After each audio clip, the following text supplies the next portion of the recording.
देवताओं ने विनती करी। तारकासुर का अत्याचार, पहले ब्रह्मा जी की तपस्या भी करी थी तारकासुर ने। ब्रह्मा जी से वरदान लिया और ब्रह्मा जी से वरदान लेकर के तारकासुर कहता है, महाराज ऐसा बना दो कि मैं मरूं नहीं कभी। अब इस दुनिया में ऐसा कौन होगा जो मरे नहीं कभी? शिव पुराण के अंतर्गत तो विष्णु की और ब्रह्मा की भी आयु का वर्णन है, ये भी बदलते हैं। वैसे वास्तविक देखा जाए ना तो ब्रह्मा विष्णु महेश कोई और चीज नहीं है। उस निराकार परम तत्व ब्रह्म की ज्योति के तीन ही गुण हैं, सतोगुण, रजोगुण और तमोगुण। या यूं कहें कि इनकी भी पदवी है, ब्रह्मा विष्णु नाम कहें अथवा यूं कहें कि ये ब्रह्मा नाम की पदवी यानी सृष्टि करता, विष्णु नाम की पदवी यानी पालन करता और शंकर नाम की पदवी यानी संहार करता। आगे समझ में ये पदवी है एक उस परम तत्व ब्रह्म ज्योति की। ये साकार रूप में परिवर्तित हुआ और साकार रूप में परिवर्तित होकर के सब में व्यापक रूप में समान भाव से समा गया, इसलिए उसे शंभु कहते हैं। बोलो राजा रामचंद्र भगवान की जय। अब मूर्ति के रूप में प्रकट हो गए शिव और मूर्ति के रूप में प्रकट होकर के सब मूर्ति पूजन चालू कर दिया। बहुत सारे लोग कहते हैं कि मूर्ति पूजा से क्या होता है, क्यों मूर्ति पूजा करते हैं?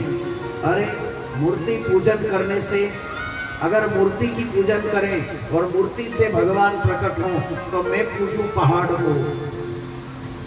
नहीं भैया, एक उदाहरण के एग्जाम्पल के रूप में आप समझ लेंगे। उस परम तत्व निराकार ब्रह्म ज्योति का हम डायरेक्ट साधन नहीं कर सकते।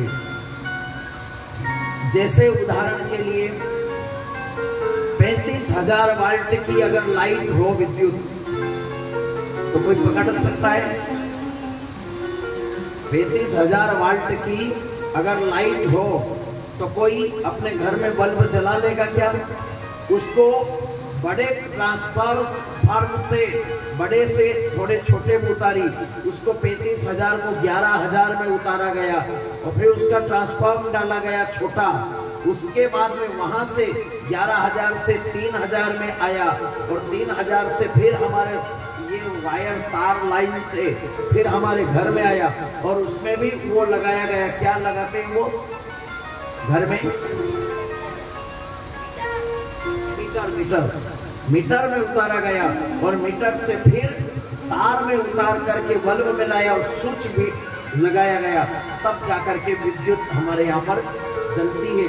इसी प्रकार से वो पूर्ण ब्रह्म जो सच्चिदानंद है वो डायरेक्ट हमसे समझ में आने वाली,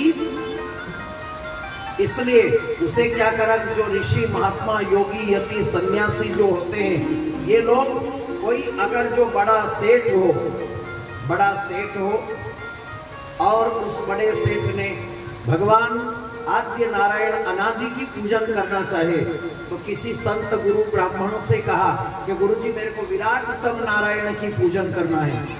तो विराटतम नारायण की पूजन करने के लिए गुरुजी ने लिख दिया 1 क्विंटल रोली, 1 क्विंटल मोली, अबीर गुलाल, घी लिख दिया, 2 क्विंटल दूध लिख दिया, 3 क्विंटल दही लिख दिया, जो जो लिखना था लिख दिया।